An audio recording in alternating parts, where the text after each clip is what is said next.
images plastered online for the world to see, and you didn't know it, much less agree to it. In Florida, revenge porn is a crime and will land you in a court like this one. But is Florida's law doing enough to punish the perpetrators and protect the victims? My next Impact Check finds out. Madison Conradis will never stop talking about it. Yes, I'm a victim of revenge porn. I hate that term because you hear revenge porn and you automatically think disgruntled ex-boyfriend, and that's not always the case, and that wasn't the case with me. Instead, it was a casual friend from college who she never had an intimate relationship with that left her personally exposed and publicly humiliated. I found out by waking up one morning to just floods of messages. Hey, just so you know, there's like photos of you everywhere. For Madison, the images stemmed from a professional photo shoot she did in 2011 for her modeling portfolio. Sexy, she describes, but not pornographic. Then the photographer's account got hacked, several of Madison's images stolen. And by 2015, she says, photos she never intended for the public to see were being posted and shared online hundreds, even thousands of times. They would send photos to my boss, my parents, my friends, my sister, like literally anyone you could think of, to try to just like harass you and like make your life like miserable.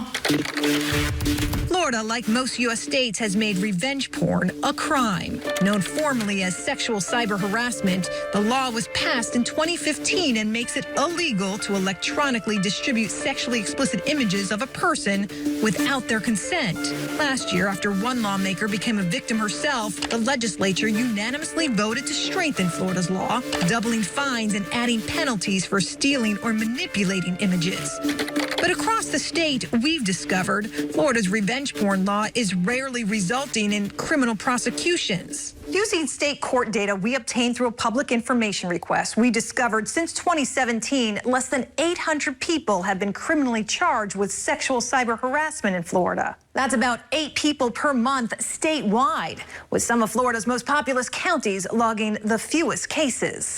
Hillsborough County about 80, Palm Beach 31, and Broward just 9 since the law took effect 8 years ago. Sadly, in a lot of these cases, people don't know that there's even a law in place to protect them. Stephanie Myron is a West Palm Beach attorney who specializes in cyber sexual harassment and stalking. Revenge porn, she says, is prevalent. I get calls almost daily from all over the state, all over the country. But she's not surprised the number of criminal cases citing the law is low.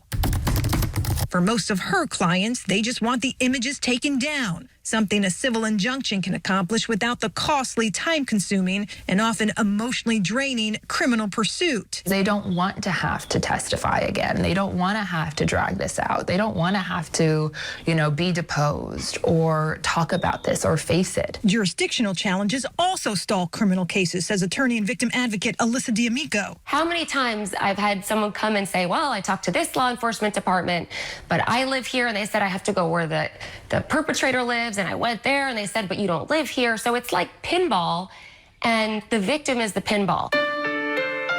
While efforts to create a uniform federal law are in the works, these attorneys say educating local law enforcement about the state's existing law is still needed. For Madison, it took several visits to her local police just to get a report filed. Why? I think that a lot of the people that work in law enforcement don't necessarily know all of the laws. Leaving Madison to build the case herself with help from her twin, an attorney. The sisters managed to unmask Madison's online stalker while discovering he had done the same thing to 5 other victims, including a then 14-year-old girl. I think we both knew that we could make a change. The case eventually got the attention of the FBI. And in 2021, 6 years after Madison's pictures first surfaced online without her knowledge or consent, Christopher Buonocore, an acquaintance from college, was sentenced to 15 years in federal prison for cyberstalking and sextortion. It doesn't seem real sometimes, but it feels good to be where we're at now, where we're, on the side of healing. We've put the person in jail and we're advocating now. Starting, she says, with educating victims and police about a law that's been on the books in Florida for years, but is rarely showing up in court. In response to our findings, State Senator Lauren Book, who championed recent changes to this law, acknowledged the law has not kept up with the realities of a digital world. She believes a federal law is needed. With photojournalist Matthew Apthorpe, I'm Katie LaGrone reporting.